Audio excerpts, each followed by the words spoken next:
Somewhere, there's incense burning, you have cocktails in your hand, and it's about 40 degrees hotter than this room. Are we there? Let's do it. Let's paint it black.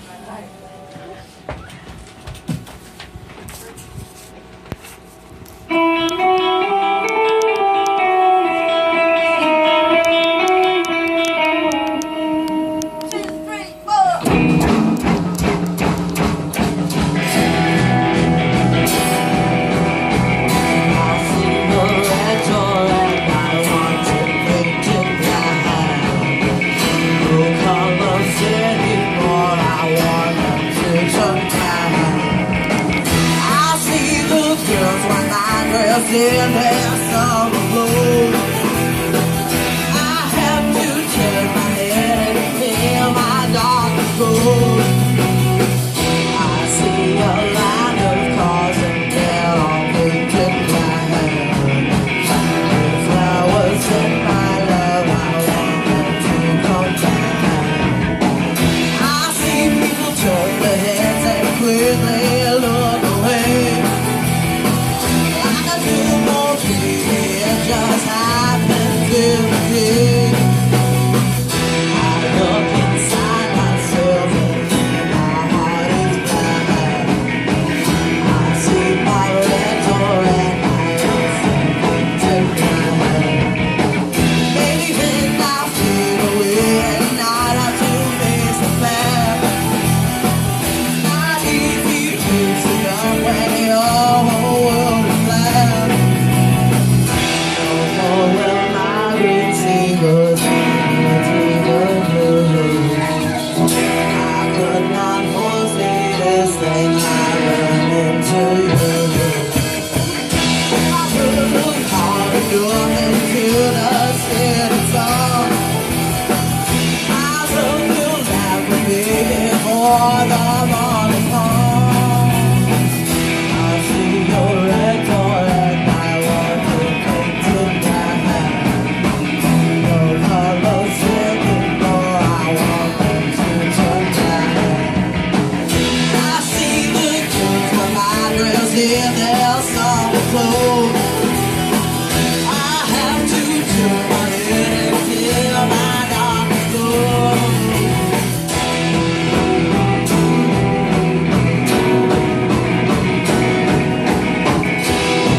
Painted Black. That song became very, very popular because when the Stones were performing it on television, most people in the world hadn't seen a sitar before. And that became the thing why all the talk shows and the late night shows wanted to have the Stones on, was they wanted them to sing this song because the sitar looks so darn cool. And that's one to grow on. Fantastic. So here's a part where we kill some time, or fill some time as it were, because the band is going to be tuning their instruments. Now you might wonder why, after 2 songs, do they need to tune their instruments, right?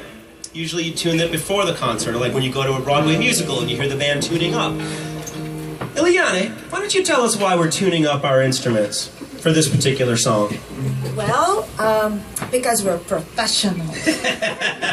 But there's a... No, it's part of the Stone sound is the tuning. So Keith Richards writes a lot of their songs like with the different tuning on the guitar, so alternate tuning, open G, open E, and so that's what we're doing right now. We're tuning to open G, so we can play the next 4 songs in the Keith Richards tuning, and give you guys part of their sound, the Stones sound. Do you know of any other bands that do that?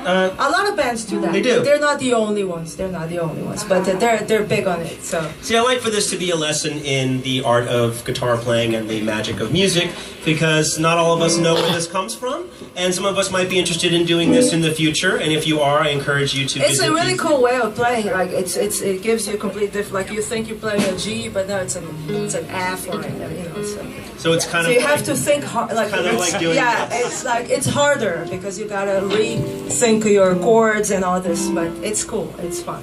Well, cool. You're going to use it on a great song called Brown Sugar. And Brown Sugar, a little bit of trivia about Brown Sugar. It's a song that was one of the first songs that was released on the Rolling Stones' actual own album record label. And hey, do you know what a record is, young man? You know what a record is? You know what a record? Do you know what a record is? Have you ever played a record? They're coming back. A record, yeah. Rock record? Yeah. Have you seen one? A rock record? A rock and roll record? Turning around? No. No. Wow, they're coming back, folks. Vinyl's coming back. Go to Urban Outfitters and get yourself one of those turntables. Oh, yeah.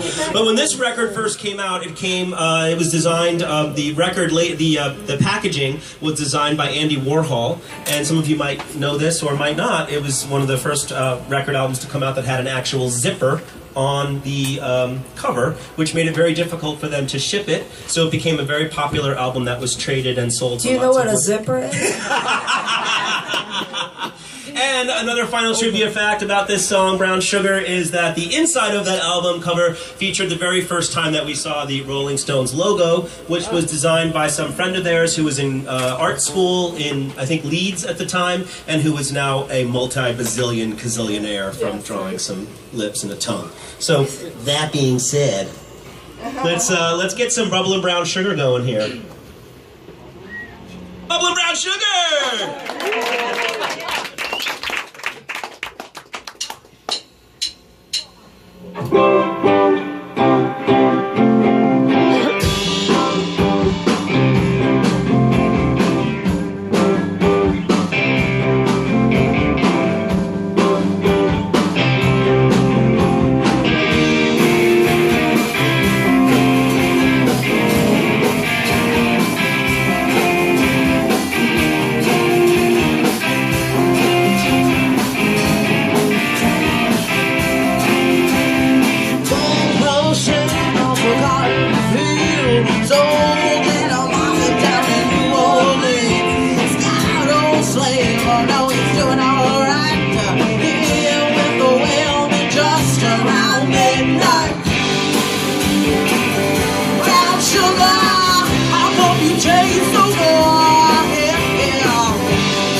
roll and wear them, but I tried it earlier and I just can't see anything. And maybe that's what rock and roll is. It's not really seeing, it's just living. All right, we're going to take it down a notch here, and this next song is actually going to feature another type of guitar. Kathy, why don't you come over here and tell us a little bit about your little ukulele. Okay. Hi. This is a ukulele. There's about 4 of them. They originate In the world. In the world. Don't drop the ukulele. They're originally from Hawaii. They're made out of various different kinds of wood. And in the last show I had mentioned that one of my students can't pronounce ukulele, so he calls this the old lady. So on that note, this is the ukulele. Is it an electric ukulele? Well, there's a little microphone in here. Fascinating. Has anyone ever seen an amplified ukulele before? I haven't. This is why we come to the Guitar Ensemble, to learn about stuff like this. Terrific. This next song is a little song called Wild Horses, which was inspired by Mick Jagger's girlfriend at the time, who was, anyone? Marianne Faithfull. That's because you were at the last show. So cheating. So Marianne Faithfull was apparently in a horrible drug-induced coma and didn't think that she'd make it out of it. Of course, when you're in a coma, that's the kind of stuff you think about, assuming people in comas think about things. You're looking at me like I'm in a coma right now. It's just the lighting. I'm not in a coma. I'm totally fine. But when Mick checked on her after she came out of the coma and asked how she was doing, Marianne said, "Wild horses couldn't drag me away." And so Mick wrote a song about it, and this is it. Let's hit it.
Drag me away.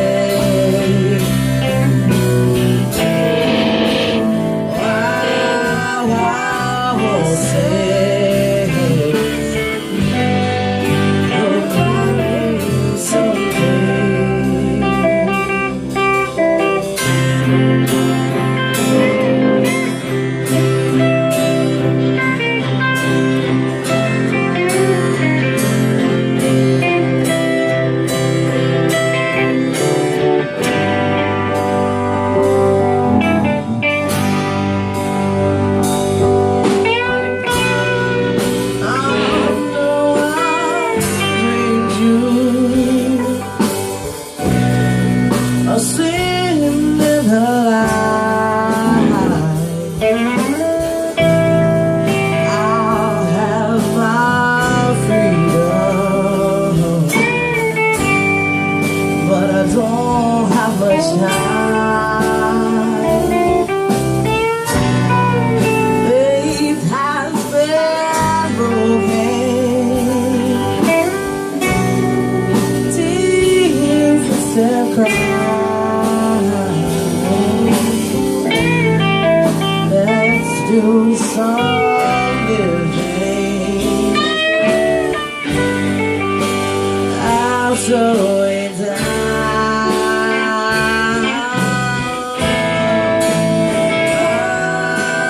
I will say, wouldn't drive me away.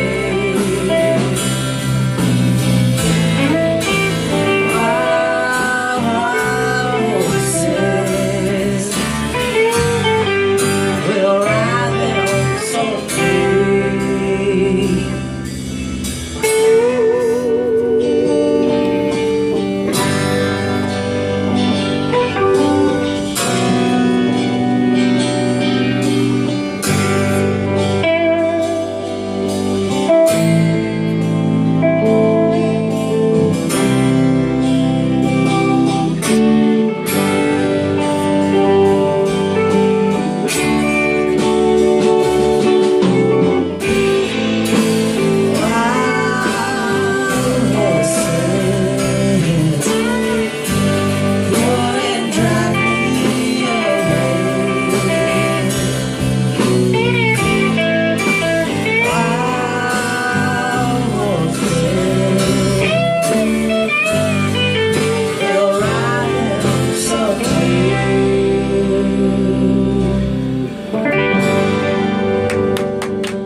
Give it up for Kathy on the ukulele. And everybody else in the band. Oh my gosh. You know that for some of the people in the ensemble, this is their very first time performing in public on a stage. So it takes a lot of So they're experiencing the real glitches that happen? yeah, I guess it's real, this is real life, guys. Live music stuff happens, right? Right? Busted strings and whatnot. I mean, I've seen Anybody Diana broke a Ross. string yet? Diana Ross stopped her We're not a true concert. rock show. Somebody just break a string. I'm just kidding. Okay, we won't leave until somebody breaks a string. Yeah. That's right. Doing it. That's right. This is serious rock and roll. All right, cool. So we're gonna pick it up a little bit with our next tune, which was inspired by a Hank Williams song. He wrote a song called "Honky Tonk Blues." Perhaps anybody heard of it? No, no. Really? You have? Thank you. Back in the fancy recording studio area, we have someone who's heard of Honky Tonk Blues. Well, Mick heard Honky Tonk Blues as well, and decided to write a song that was inspired by that song, and he picked a really amazingly different title called Honky Tonk Woman. And one of the wonderful features of this song is one of my favorite instruments, a little metal thing called the cowbell. So let's kick it off. Honky Tonk Woman.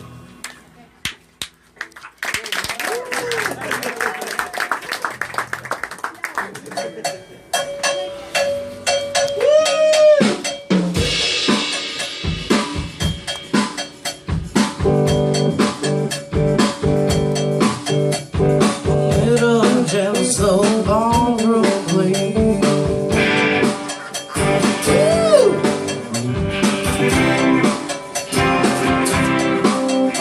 She tried to take me upstairs for a ride. She had to give me right across the shoulder, 'cause I just can't seem to drink it off my mind. It's a honky tonk woman. Give me the honky tonk blues. I live in Boston, New York City. I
Is that called? Like every practice.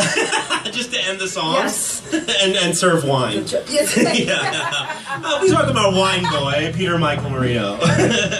Awesome. All right. Hey, just a quick little something. I don't know if anyone's been to a concert recently, but tickets are like $300 sometimes. $150 for the last row of Madison Square Garden. This is free to get in. It's not really free to get out. Ileana and everybody works really hard to like get a space like this and get flyers out and all that kind of stuff. So we're gonna pass around this very, very fancy bag that was actually signed by Mick Jagger. He wrote donations as his signature, which is weird because his name isn't donations, it's Mick Jagger. Right? Anyway, if you've got $5 or $10, that would be fantastic to help keep this going. So I'll start right here with our very, very wealthy millionaire person in the front row. Awesome. So now to take pressure off of our millionaire in the front row, we'll tell you about our next to last song, right? Yeah, we've got our penultimate song, is it called? Oh, just a little thing about Honky Tonk Woman, by the way. That song was banned in China. Do you guys know this? Banned? Did the band know that that song was banned? Yes, it was. Why? Well, I think it suggests some illicit behavior, perhaps. But many things are banned. Many things are banned in China, right? Fair labor practices.